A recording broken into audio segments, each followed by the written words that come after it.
Hi and welcome back to my channel. It's Bonnie, and in this video I am sharing my inside guarantee cabin on Voyager of the Seas, which turned out to be a promenade style room overlooking the Royal Promenade. I've cruised many times with Royal Caribbean and I've learned that cabin comfort matters more than people expect. So if you're deciding whether this type of room is a good fit for your cruise, this will help you know what to expect from a promenade style cabin. So let's get started.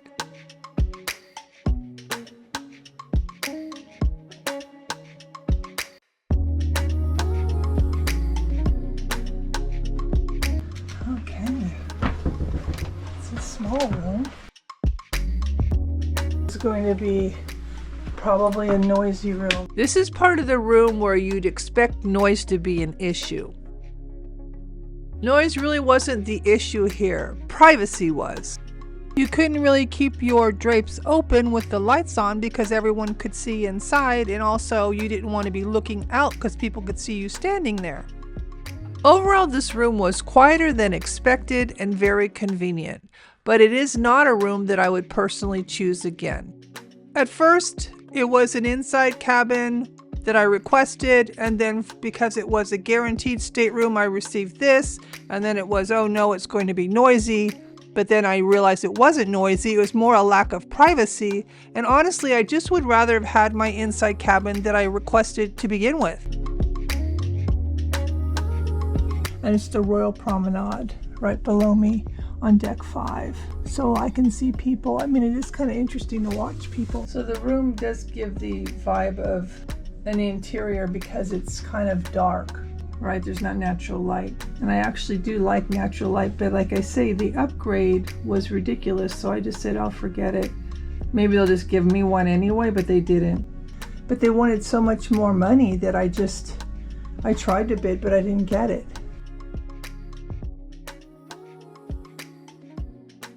It's nice to have this little curtain here. This is a perfect room for one person. It's a little different. It's kind of inside, but I do have an ability to look out there. But if I have the drapes all the way open, people will see me. I'll get used to it. But let me show you around and we'll check out what features it offers. You notice we have a European outlet here.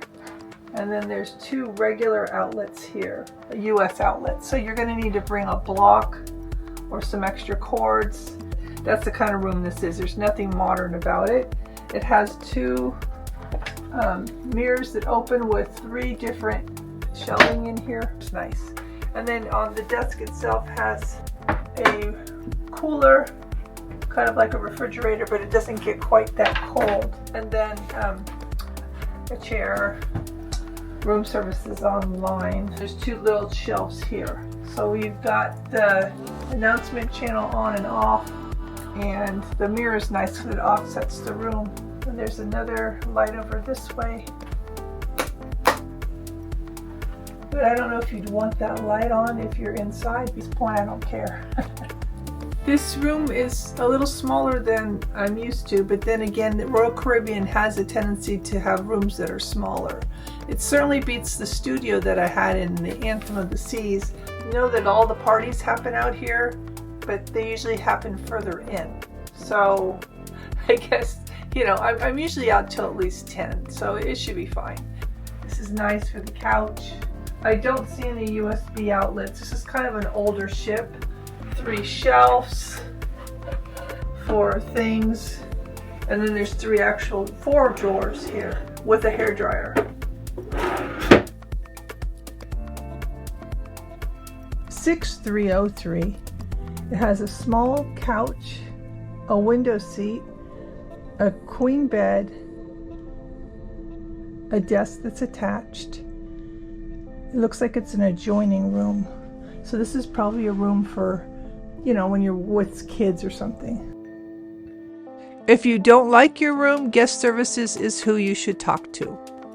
I have some treats here. Let's see, it says, enjoy your cruise. Oh, that's nice. Fruit, yes. I love that. That's nice. Oh, that's nice. Oh my gosh. So I have some treats.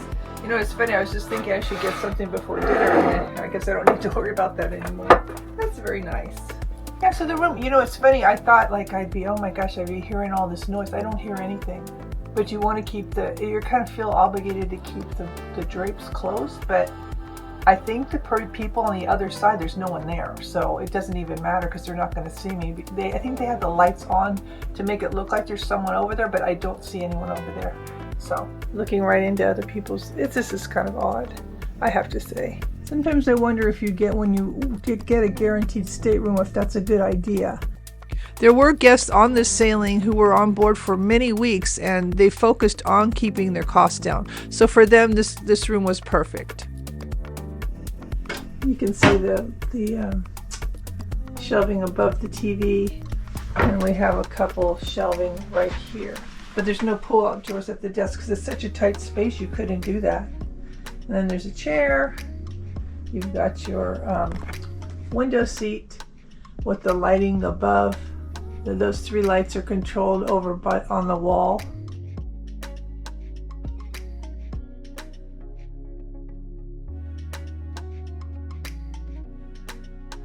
This is an example of a nightstand with the drawer.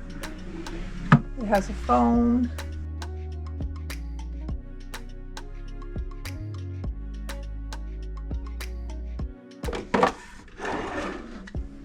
Tells you what muster station to go to, but it's also on your room key. And then the 3 shelves above. There is a nice full-length mirror by the bed. Storage was better than expected, especially the closet space and the drawers. I had no trouble unpacking for this cruise, but like I said, it's a perfect room for 1. I am not sure how this would be with 2 people. And in the hall area, you have 2 hooks. That's nice. On-off switch for the bathroom. This is the light for the hall itself. And then let's look at the closet. Oh yeah, so you have room for your luggage. There's a safe, and there is 1, 2, 3, 4 shelves. Life vests are on the bottom, and there's a lot of hangers, and you can always ask for more if there's not enough. This is spacious. But for 1 person, it's perfect. It's more than enough. This is your shower head. It's the traditional one they always have. 2 soap dishes, the controls. There is a little line in here to dry your clothes. And as far as this Salt and Breeze, it's a body wash that is hair and body, but I don't like it as far as that goes because there's no conditioner here, there's no shampoo. So I would bring some or buy some here. They sell it, but it's a little expensive. You know, your typical line that you normally see to dry clothes. The doors kind of work. They're plastic doors that are closing like this together. So there's a shelf above the toilet for towels. There's some shelving space underneath also. In the bathroom we have your traditional, glasses here. You have 2 windows, and then there's a shelving here that opens up, and there's 3 shelves. This side doesn't open up.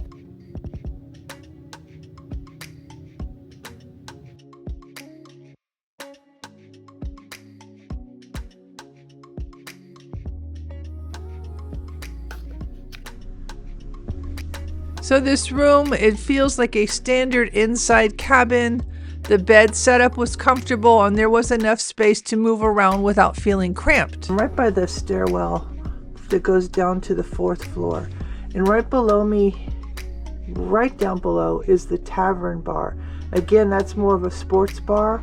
No music there. And then above here is the R bar, and there's no music. So there's no live bands playing in these particular bars. And to my right, underneath the Royal Promenade sign, are shops. So as far as location, if you're going to go with something like this, it isn't bad. because there's no noise. They've got the noise factor down, and even at the Cafe Promenade, the music level, they play music kind of in the hallway, and there's like a guitar player sometimes, or sometimes a band, but the times are right. It's not going to be all hours of the night where you're going to hear a bunch of noise. It's not like that. It's surprising for me because I thought I would be, amongst a bunch of noise, and I asked for a change of room, but I didn't need to do that. It's fine. And I was talking to someone today, and they said that they had a room over the Cafe Promenade, and they can hear the music, and they say it's not bad though, because they do turn it down after a certain time, but it's a lot more active over that way. There is no band playing in front of my particular room. I think they're pretty conscious of that.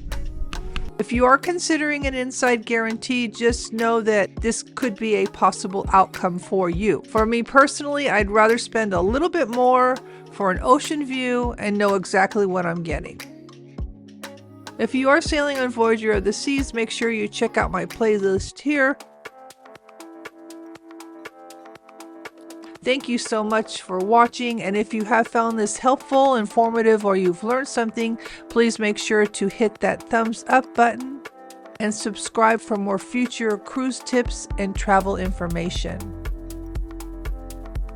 So now I'm going to go check out my table, my dining table. I'm supposedly on deck 4, table number 604. Let's hope that it's what I'm looking for. Happy cruising, and until next time.